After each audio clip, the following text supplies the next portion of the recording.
Shalom, jemaat yang diberkati Tuhan, kita bertemu lagi di dalam khotbah serial kita.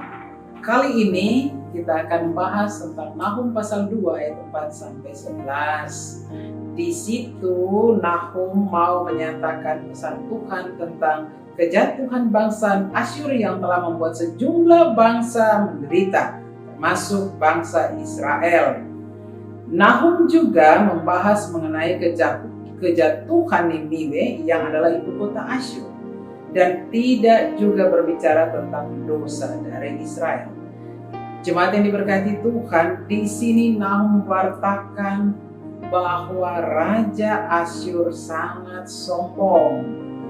Kekejian dilakukan, penindasan dilakukan, dia menghina kuasa Allah, dan dia bersandar pada pasukan-pasukan yang istimewa, kekuatan perang, alat-alat perang. Itulah yang diyakini dan membuat dia semakin sombong.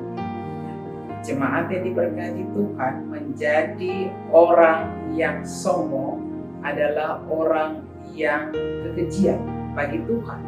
Mengapa begitu, jemaat?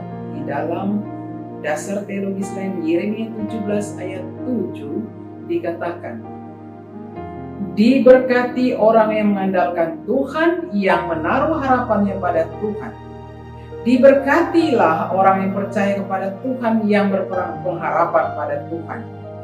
Tetapi dikatakan juga bahwa yang menaruh pengharapan pada Tuhan pasti selamat, tetapi orang sombong akan diruntuhkan.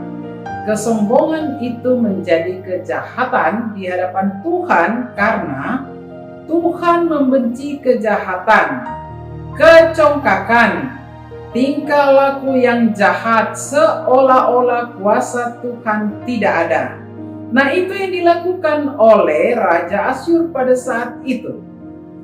Bagian lain dalam Yesaya 2 ayat 17, manusia yang sombong akan ditundukkan dan orang yang angkuh akan direndahkan. Hanya Tuhan sajalah yang maha tinggi.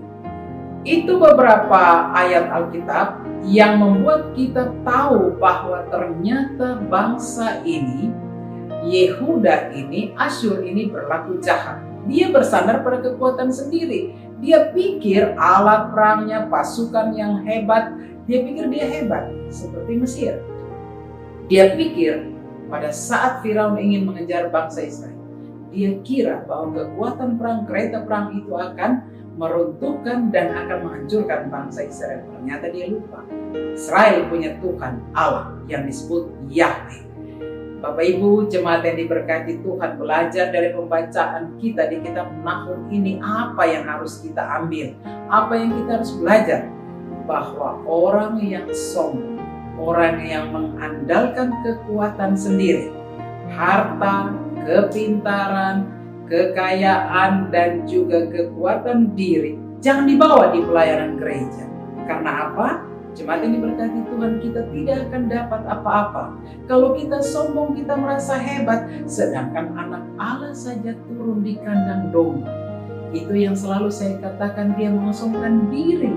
Apalagi kita jangan belajar seperti bangsa Asyur, Raja Asyur yang dia pikir dia kuat, dia hebat. Ternyata Tuhan Allah membalasnya.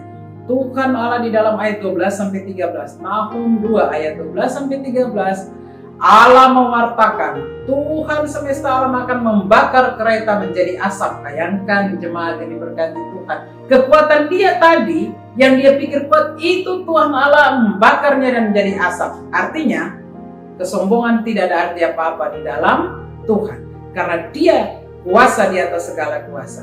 Menjadi orang yang ditebus oleh Allah, yang 1 Korintus 6 ayat 20 katakan, sebab kamu telah ditebus, dibayar lunas. Artinya kita tahu diri bahwa kita adalah manusia berdosa yang ditebus. Tidak ada satupun kesombongan dari diri kita, karena hanya Dia, Tuhan, yang haruslah yang kita puji dan kita sembah. Tidak boleh kita merasa bahwa kita hebat, kita berandil, kita punya kekuatan dan kita punya jasa bagi Tuhan atau pelayanan Tuhan. Tidak ada apa-apa.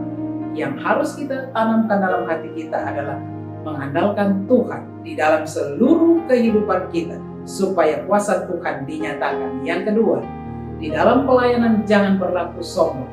Di dalam hidup beriman kita jangan pikir bahwa semua yang Tuhan berikan pada kita itu milik kita. Padahal itu hanya diberikan kesempatan untuk menikmati, bukan memiliki.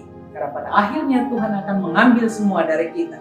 Dan yang ketiga, melayani Tuhan, harga mati harus rendah hati dan harus belajar dari Yesus yang selalu katakan, belajar daripada-Ku karena Aku lemah lembut dan rendah hati.